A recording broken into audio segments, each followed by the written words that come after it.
le Kyudo, le plus important pour moi, c'est la posture. Voilà. C'est pas le pratique d'ouvrir l'arc. Avant d'ouvrir l'arc, on peut faire beaucoup de choses.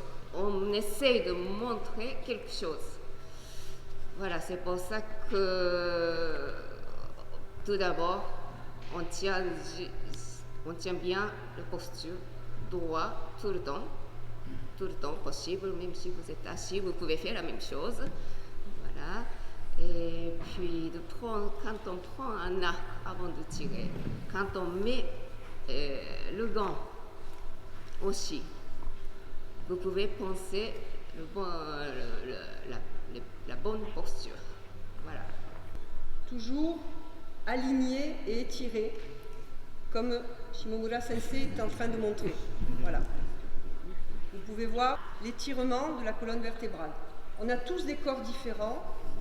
On peut tous aller à la meilleure posture que l'on peut avoir ce jour, à cet instant. Cette posture, il faut imaginer qu'elle est basée sur les hanches. Vous le savez, dans le manuel de Kyudo, tout vient des hanches.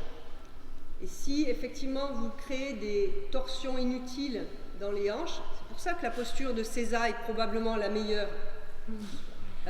Parce que les hanches sont bien positionnées. Si vos hanches sont bien positionnées, tous vos mouvements alors pourront partir des hanches, comme il est dit dans le manuel de Kyudo, et on passera au raffinement ensuite, et votre posture sera équilibrée, vos mouvements seront équilibrés. Dans la posture, imaginez que vous êtes, quand vous êtes immobile, que vous êtes en zanshin. Les zanshin, vous le savez, c'est à chaque mouvement, à chaque fin de mouvement, il doit y avoir un zanshin.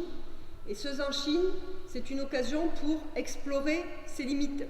Quand on est en zanshin comme ceci, on va aller au maximum de sa posture. Et explorer ses limites, le zanshin est une conséquence dans la posture. Ce n'est pas une position volontaire. Là, vous avez la chance de pouvoir volontairement travailler l'allongement de la posture sans tension de l'arc. Vous êtes sans arme. Donc, travaillez-le bien. Sentez comment votre ossature a plaisir finalement à donner des espaces à l'intérieur. Et quand vous inspirez, que vous expirez, regardez de l'intérieur la circulation de l'air dans votre corps.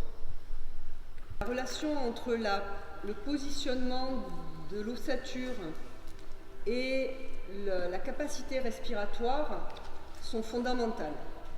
On vous dit utilisez la respiration dans le Kyudo, utilisez la respiration parce que c'est ça qui va supporter le rythme, être un support pour le rythme.